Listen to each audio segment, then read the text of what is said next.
এই গরমে দই ভেন্ডি একবার এভাবে বানিয়ে দেখতে পারেন।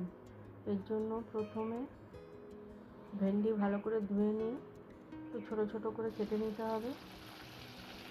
এবার এটা তেলে একটু ভেজে নিতে হবে। অল্প একটু লবণ দিয়ে ভাজতে হবে যাতে ভেন্ডি তাড়াতাড়ি নরম হয়ে যায়। এবার একটা বাটিতে টক দই নিয়ে তাতে লঙ্কার গুঁড়ো অল্প একটু লবণ দিয়ে ফেটিয়ে নিতে হবে। এবার বাকি তেলে সরষে, কারি পাতা ও কাঁচা লঙ্কা দিয়ে 2 থেকে 3 মিনিটের জন্য নেড়ে নিতে হবে ও নামিয়ে রাখতে হবে। এবার টক দইয়ের মধ্যে